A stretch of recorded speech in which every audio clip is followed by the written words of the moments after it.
Welcome to Section 10, Grounding and Bonding. It is your responsibility to understand and apply all requirements of the Canadian Electrical Code Part 1, including those not addressed in the training. Do you want to know how to take this course?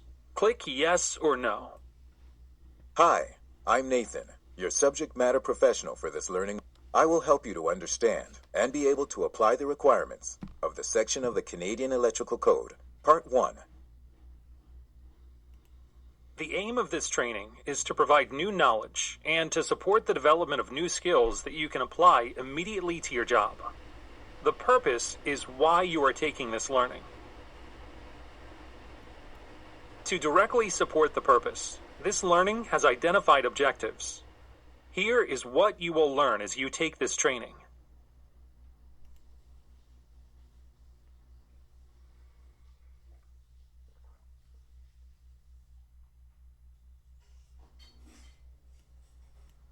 Save or print a copy of the Quick Reference Guide. It is located in Resources. Use this Quick Reference Guide to take notes and as a practical job aid for this code section. The following terminology is included within this course. Equipotentiality, the state in which conductive parts have the same electrical potential throughout. Grounded conductor, the conductor of an electrical system that intentionally connects equipment to the earth through a grounding electrode. Impedance grounded system, an electrical system that is solidly grounded, where grounding conductors are connected to earth ground with no intentional added impedance in the circuit. Impedance system bonding jumper, a connection between the grounded site of an impedance grounding device and the non-current carrying conductive parts of the electrical system. Equipotential bonding involves joining together metalwork that is or may be earthed so that it is at the same voltage or potential everywhere. It is commonly used under transformer banks by power companies and under large computer installations. Separately derived system, an electrical system, the circuit conductors of which have no direct connection to circuit conductors of a supply authority system other than those established by grounding and bonding connections. Solidly grounded system, an electrical system that has one terminal bonded to its metal case by a grounding conductor. System bonding jumper provides the low impedance fault current path to the electrical supply source for the purpose of clearing the ground fault. Ungrounded system, an electrical system where no point of that system is intentionally grounded. Step voltage, the potential difference between 2 points on the Earth's surface separated by a distance of 1 pace, assumed to be 1 millimeters in the direction of maximum voltage gradient. Touch voltage, the potential difference between a grounded metal structure and a point on the Earth's surface separated by a distance equal to normal maximum horizontal reach. Equipotential plane, a surface having all areas or parts at a single potential to ground, such as wire mesh embedded in concrete, to prevent a difference in voltage from developing. Grounding and bonding work together. However, they are two different things. Bonding is used to equalize voltage potential differences, to reduce shock hazards between parts by connecting potentially conductive parts together.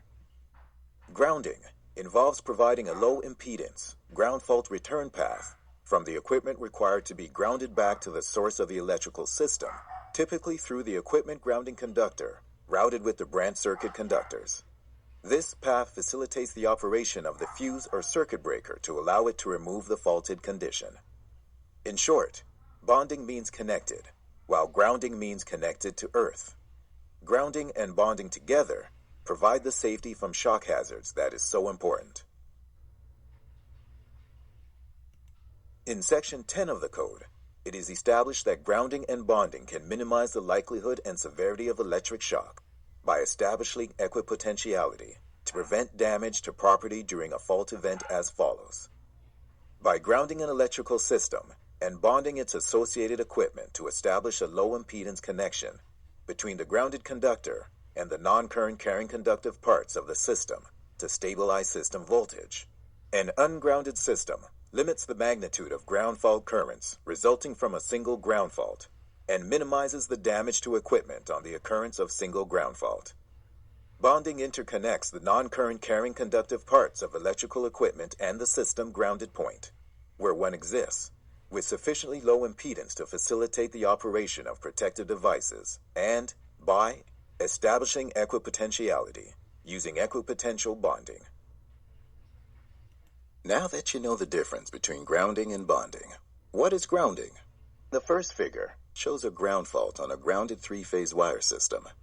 The minimum size of the grounded conductor as number 6-gauge copper or number 4-gauge aluminum. The second shows the ground fault current path on a three-phase wire system. The low impedance path for the ground fault is the grounded conductor between the service box and the supply transformer, as this is a metallic path where the resistance is fixed.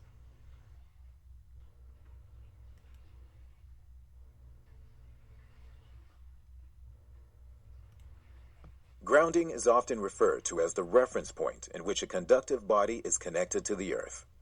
Electrical systems are to be connected to ground or earth through the grounding electrode. This will reduce the shock hazard between earth and the exposed non-current carrying metal of our electrical equipment. Rule 10-100 of the code requires that there shall be no objectionable passage of current over a grounding conductor. Objectionable current is defined as a temporary current placed on the conductor due to abnormal conditions, such as a short circuit. There are 3 types of grounding electrodes with requirements. Those types of grounding electrodes are manufactured grounding electrodes, field-assembled grounding electrodes, and in situ grounding electrodes, forming part of existing infrastructure.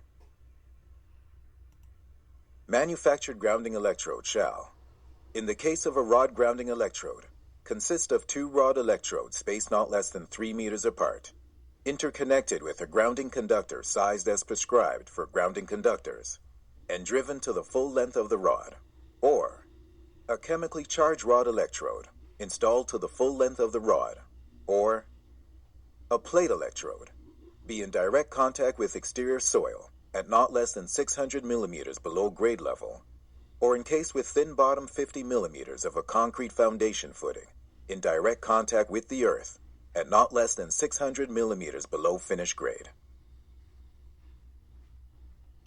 Another commonly known grounding electrode is the field-assembled grounding electrode made of a bare copper conductor not less than 6 meters in length, sized in accordance with Table 43, and encased within the bottom 50 millimeters of a concrete foundation footing, in direct contact with the earth at not less than 600 millimeters below finished grade, or a bare copper conductor not less than 6 meters in length, sized in accordance with Table 43, and directly buried in the earth at least 600 millimeters below finished grade. In situ grounding electrodes, which shall not be considered electrical equipment and must provide 600 millimeters or more below finished grade, a surfaced area exposure to earth equivalent to that of a similar manufactured grounding electrode. Where a local condition such as a rock or permafrost prevents a grounding electrode from being installed at the required burial depth, a lesser acceptable depth is permissible. Consult the authority having jurisdiction. Grounding electrodes must be separated by at least 2 meters between the grounding electrodes of building electrical wiring systems and the grounding electrodes of other wiring systems, such as lightning rod, communication, and community antenna distribution systems as required by the code. This ensures that the area of influence of one electrode does not intrude upon that of another. Grounding electrodes must be interconnected with a conductor made of material prescribed for grounding conductors, sized as prescribed for grounding conductors, and protected from mechanical damage as required for grounding conductors, and in the case of lightning protection systems, interconnected in accordance with a conductor at or below ground level. To reduce the possibility of sparking, It is necessary to equalize potentials by bonding grounded metal bodies to the lightning protection system. Rule 10-108 requires down conductors to not be used for grounding electrical systems or equipment. The grounding electrode for a lightning protection system shall be dedicated for use solely by the lightning protection system.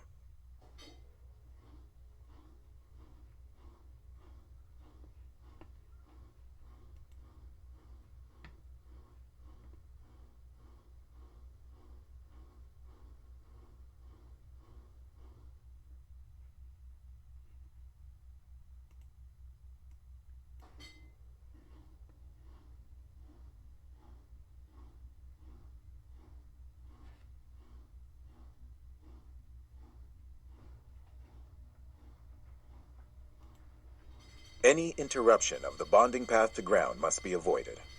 An automatic cutout or switch to be installed in the grounding conductor is not permitted, unless the opening of the cutout or switch disconnects all sources of energy. However, it may be necessary to install a device in the grounding conductor to eliminate the flow of objectionable current. These are sometimes referred to as tingle voltage filters used in agricultural areas. Only certain materials that are considered suitable for grounding conductors are permitted to be used. The list includes copper, aluminum, or other acceptable material, and permitted to be insulated or bare. The material to be used for grounding conductors is required to be resistant to or adequately protected against any corrosive condition existing at the installation to ensure that under all conditions and after years of service, the conductor and its connections continue to provide a low impedance path to the grounding electrode. It is important to know the different sizes of grounding conductors to limit the magnitude of current. Because the resistance of the grounding electrode and the earth or ground limits the amount of current that a grounding conductor can carry, particularly on low voltage services, Rule 10-114 of the code does not require a grounding conductor size larger than number 6 gauge, if of copper, or number 4 gauge, if of aluminum, regardless of the size of the service. It is important that grounding conductors be electrically continuous throughout their length. When necessary, devices to control the effects of stray earth current, which shall be permitted to be connected in series with the grounding conductor. The figure on the screen shows the grounding connection for single-phase 3-wire AC, 3-phase 4-wire AC, and an ungrounded delta. Grounding conductors must also be protected from damage mechanically or by location. Raceways, or sleeves constructed of magnetic materials used to enclose grounding conductors, shall be connected to the grounding conductor at both ends.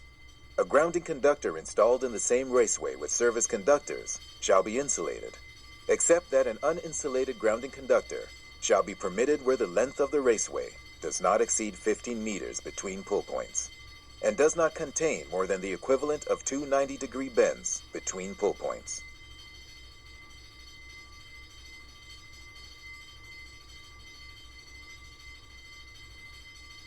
Often, the connection to the grounding electrode is made and then forgotten, even though this connection and the bond between the grounding conductor and the identified conductor are probably the most important connections in the system. The intent is to ensure that the connection at the grounding electrode is, and continues to be, a permanent, low impedance and secure connection.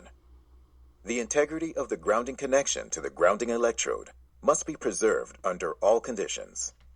This rule requires that the grounding conductor be connected to the grounding electrode where practicable, at an accessible location that allows for inspection, servicing, and testing, and assures a permanent connection to ground by any of the following means. To reduce the flow of DC current through the earth from a grounded DC system, it is required that DC systems that are to be solidly grounded, unless it meets the requirements for ungrounded or impedance-grounded systems. This can ensure that the connections to ground do not result in the earth becoming a return path for electrical current. The minimum grounding conductor size for a DC system to be grounded must be at number 6 gauge if of copper, or number 4 gauge if of aluminum. When the positive or negative conductors are larger than number 6 gauge if of copper, or number 4 gauge if of aluminum, the grounding conductor size cannot be less than the positive or negative DC conductor.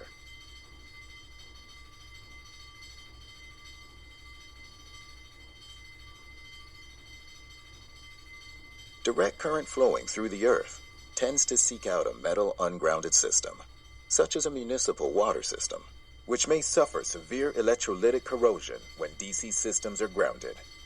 To reduce the flow of DC current through the earth from a grounded DC system, it is required that it is solidly grounded. Have the grounding connections made at a single point, as close as practicable, to the supply source. This can ensure that the connections to ground do not result in the earth becoming a return path for electrical current. Because many components of AC systems are suitable only for voltages up to 150 volts, voltage levels on such systems must not exceed this limit.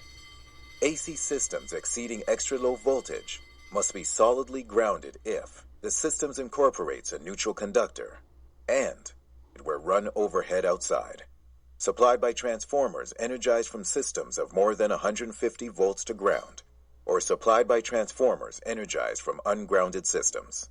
AC systems exceeding the values prescribed by Section 10 of the Code shall be permitted to be ungrounded or impedance grounded, provided they meet the requirements for ungrounded systems or impedance grounded systems.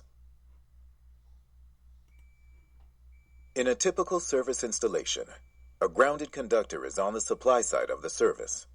It is required to serve as a bonding conductor to carry fault currents between the service equipment and the source. The conductor of an AC system to be grounded must be one conductor of a single-phase, 2-wire system, the mid-phase conductor of a single-phase, 3-wire system, the mid-phase conductor of a multi-phase system having one wire common to all phases, one conductor of a multi-phase system having one phase grounded, and the mid-phase conductor of one phase of a multi-phase system.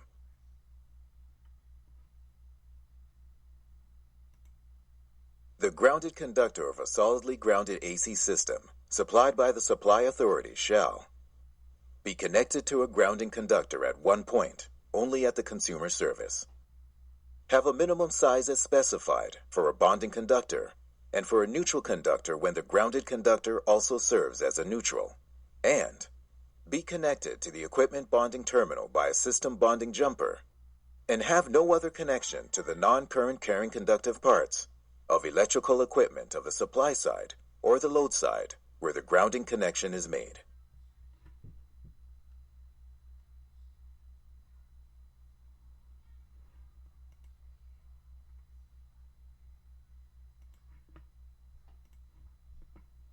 The grounded conductor of a solidly grounded separately derived AC system is required to be connected to the equipment bonding terminal by a system bonding jumper at the source, at the first switch controlling the system, or at the tie point, where two or more systems terminate at a tie point. Be connected to a grounding conductor as the same point on the separately derived system where the system bonding jumper is connected. Have no other connection to the non-current carrying conductive parts of electrical equipment on the supply side or the load side of the grounding connection. A separately derived AC system operating at 750 volts or less is permitted to be grounded by the system bonding jumper that is connected to the bonding conductor included in the primary supply.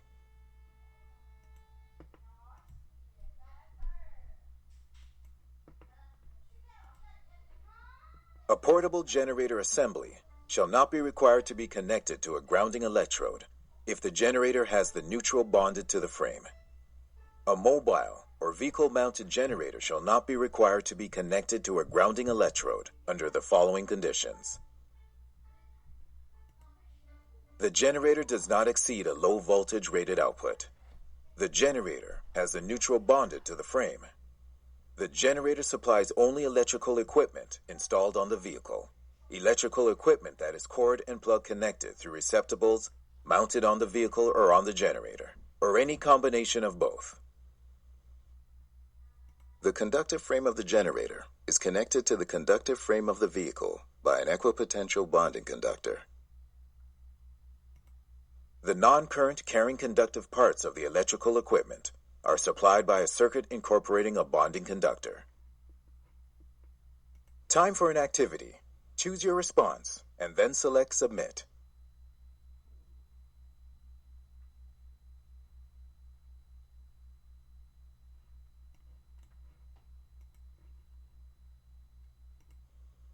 The most common type of low-voltage system that can give advantages without the disadvantages is called the impedance-grounded system. Often these systems are referred to as high impedance or resistance-grounded systems because of the addition of a neutral grounding device, usually resistors, in the grounding conductor of the transformer. When an electrical system is connected to an impedance grounding device, it must be maintained by a qualified person. These requirements must also be monitored and meet certain conditions.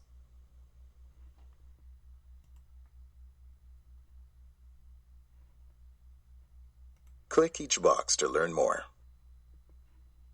In the first figure, a neutral grounding device, resistance, is added in the return conductor to reduce the fault current level in the electrical system to no more than 10 amps.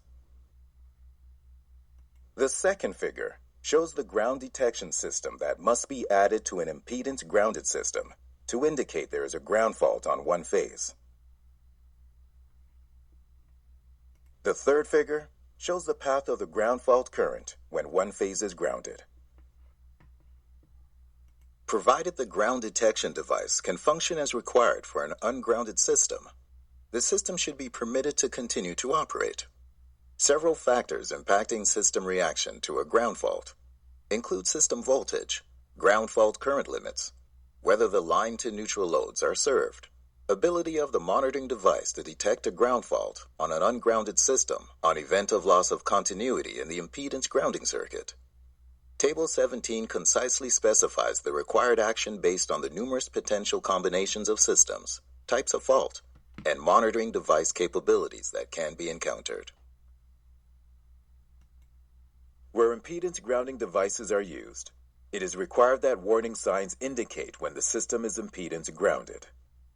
The maximum voltage at which the neutral may be operative relative to ground shall be placed at the supply source, the consumer service box or equivalent, and the supply authority's metering equipment.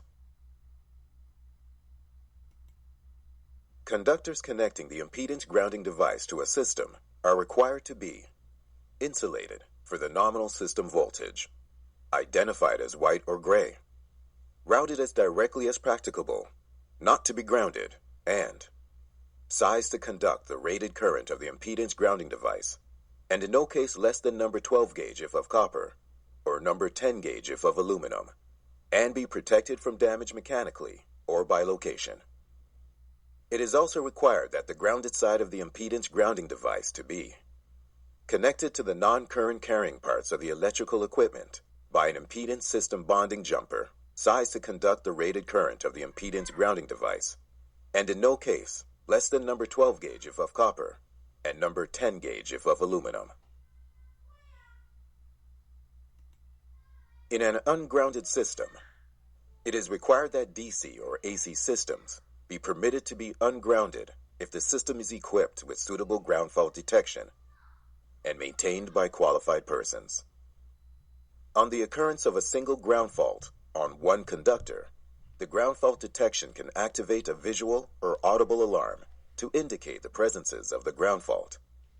The required alarm, and any extra alarms if installed, must be clearly labeled as to its purpose and clearly enunciated the status of the system to persons monitoring it, along with continual signaling until the condition is corrected. Extra low voltage DC or AC systems are permitted to be ungrounded without having to comply with the ground fault detection requirements specified in Section 10 of the Code. This figure shows the second ground fault has occurred on another line. The fault current now has increased as the fault is line-to-line fault, and two overcurrent devices need to trip to clear the fault. This can result in equipment damage due to the higher fault current level.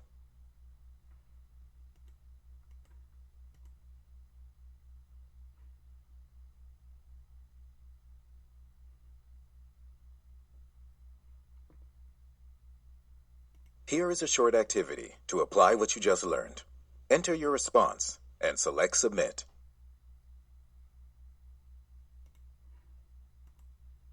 For safety reasons, there can be no connection between the grounding conductor and the system neutral where one is present.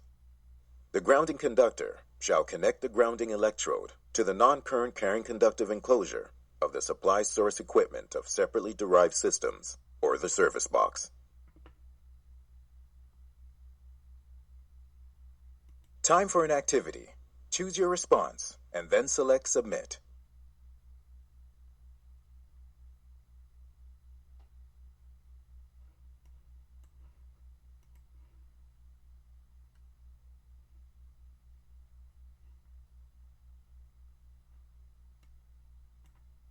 There are certain general requirements regarding bonding that must be adhered to. First, there shall be no objectionable passage of current over a bonding conductor. Next, any non-conductive coating, such as paint or enamel being used on conductive equipment, conduit, couplings, or fittings, must first be removed from any threads and other contact surfaces or penetrated to ensure a good electrical connection at the point of bonding. Where incompatible metals cannot be avoided at bonding connections, it is required that connections be made using methods or material to minimize deterioration from galvanic action. The installation of an automatic cutout or switch in the bonding conductor of a wiring system is not permitted unless the opening of the cutout or switch disconnects all sources of energy. Here is a short activity to apply what you just learned. Enter your response and select Submit.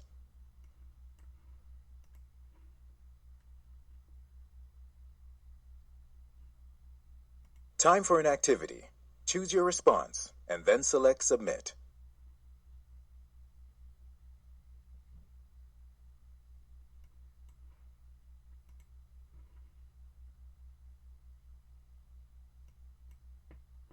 This section is on bonding. Non-current carrying conductive parts of electrical equipment are required by Rule 10-600, Subrule 1, to be connected to a bonding conductor. However, Subrule 2 does not require non-current carrying conductive parts of extra-low voltage electrical equipment to be connected to a bonding conductor.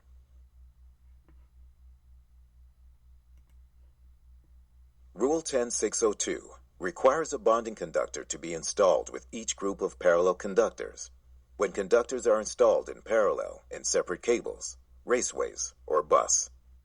Minimum bonding conductor size in parallel raceways is shown in the diagram.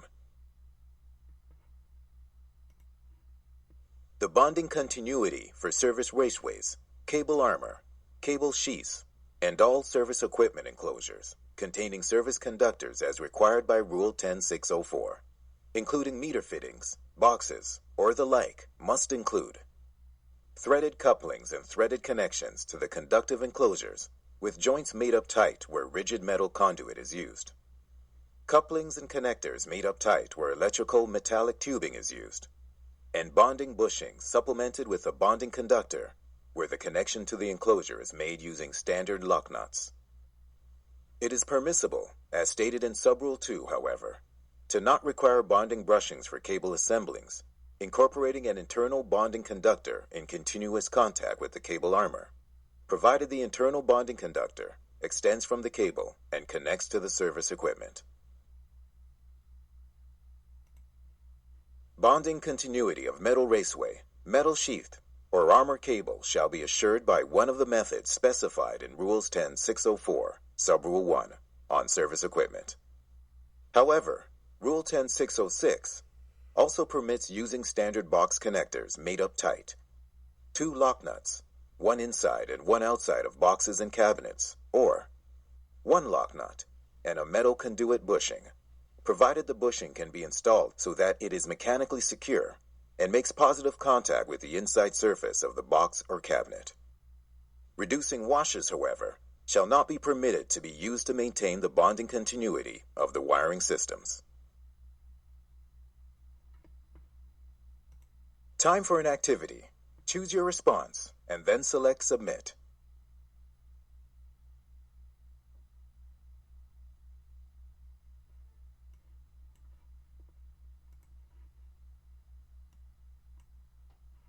Electrical continuity of the raceways shall be assured with a bonding conductor, where a metal raceway serves as that bonding conductor.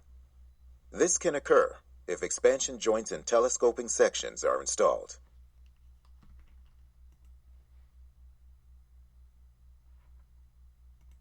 Here is a short activity to apply what you just learned. Enter your response and select Submit.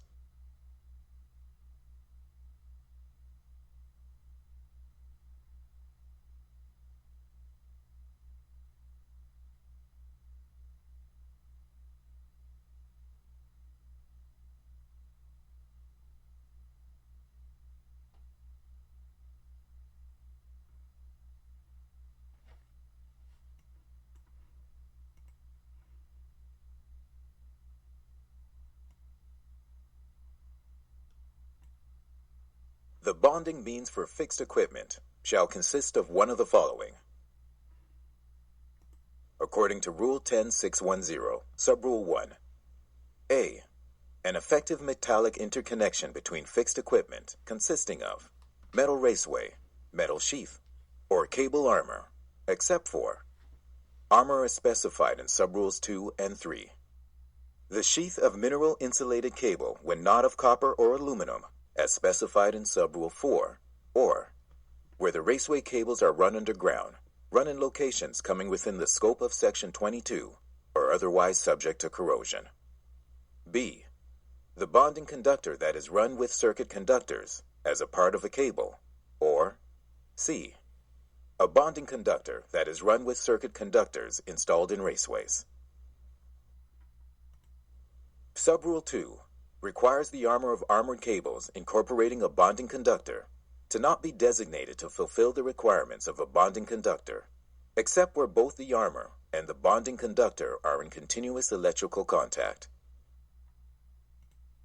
Unless otherwise marked, Subrule 3 requires the armor of flexible metal conduit and liquid-tight flexible metal conduit to not be deemed to fulfill the requirements of a bond, and a bonding conductor shall be run within the conduit. Subrule 4 requires the sheath of mineral insulated cable, when not of copper or aluminum, to not be deemed to fulfill the requirements of the bonding conductor, and bonding shall be by the method previously specified in Subrule 1, B. Subrule 5 states that when single conductor cables are used for fixed equipment, and the metal armor on the sheath of the cables has been isolated from the equipment at one end in accordance with Rule 4-008. Separate bonding conductors shall be installed between the fixed equipment. The bonding conductor shall be permitted to be spliced or tapped. Click each marker to learn more about the installation of bonding conductors. Where more than one bonding conductor enters a box, all such conductors shall be in electrical contact with each other. Where a bonding conductor is run in the same raceway with other conductors of the circuit to which it is connected, it shall be insulated, except that an uninsulated bonding conductor shall be permitted to be used, where the length of the raceway does not exceed 15 meters and does not contain more than the equivalent of 2 quarter bends. Where circuit conductors are installed in a raceway, a separate bonding conductor, when required, shall be installed in the same raceway as the circuit conductors. Where a separate bonding conductor is run with single conductor cables, it shall follow the same route as the cables.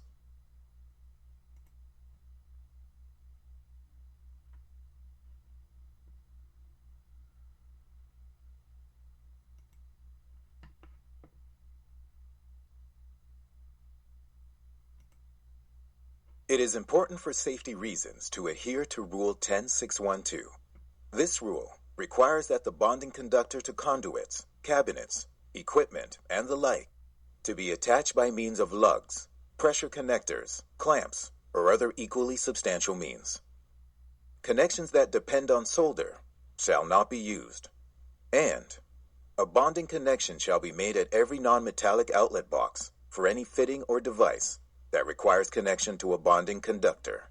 Where the connections between the branch circuit and the internal conductors of fixed equipment pass through an access cover, the bonding conductor connection shall remain continuous when the cover is removed. The installation of a bonding conductor connection to the bonding terminal of a device must be done in a manner that if case disconnection or removal of the device occurs, it will not interfere with or interrupt the continuity of the bonding conductor.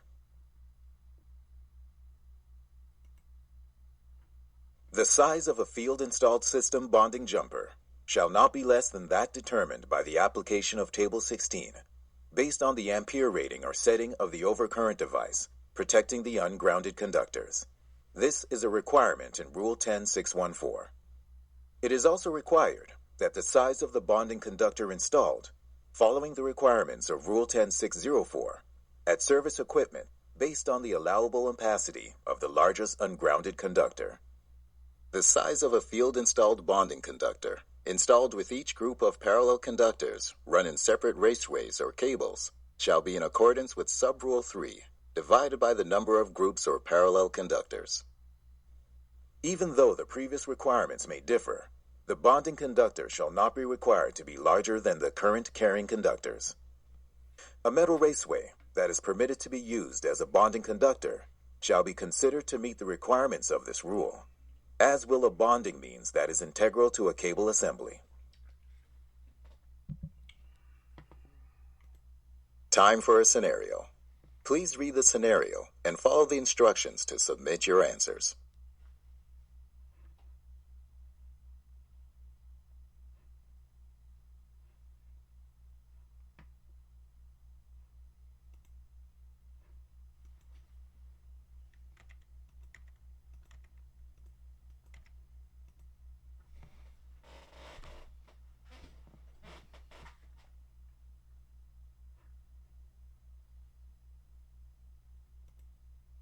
Earlier in this course, you learned that equipotentiality is the state in which conductive parts are at a substantially equal electric potential. Applying this definition to the bonding non-electrical equipment requirements is described in Rule 10.700 through 708. This rule requires that the following parts of non-electrical equipment to be made equipotential with the non-current carrying conductive parts of electrical equipment. The continuous metal water piping system of a building supplied with electric power. The continuous metal wastewater piping system of a building supplied with electric power. The continuous metal gas piping system of a building supplied with electric power. Raised floors of conductive material with electric wiring under the raised floor. The conductive metal parts of structures that livestock access, and metal tower and station structures of passenger ropeways, passenger conveyors, or material ropeways. Rule 58-600 through 58-610 provides more information about grounding of towers and stations.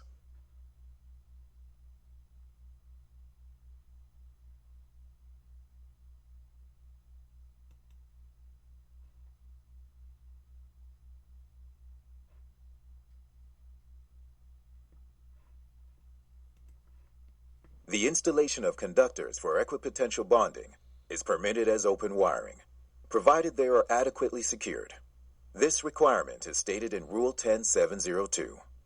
This rule also includes, where installed in structural members, conductors for equipotential bonding shall be installed in the same manner as non-metallic sheath cable, except that they do not require bushed holes where run-through metal studs.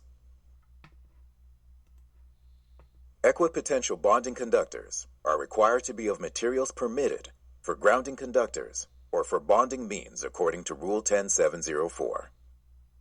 When equipotential bonding connections to non-electrical material does occur, Rule 10.706 requires the connection to be made mechanically secure and suitable for the conditions they are subjected to. Except as permitted by Subrule 2, Rule 10.708 requires the size of an equipotential bonding conductor to be no smaller than number 6 gauge if of copper or number 4 gauge if of aluminum, unless it falls under the requirements of Subrule 2. It is also permitted for the size of an equipotential bonding conductor to be a minimum number 10 gauge copper or number 8 gauge aluminum, where they are installed in concealed wiring and mechanically protected. Time for an activity. Choose your response and then select Submit.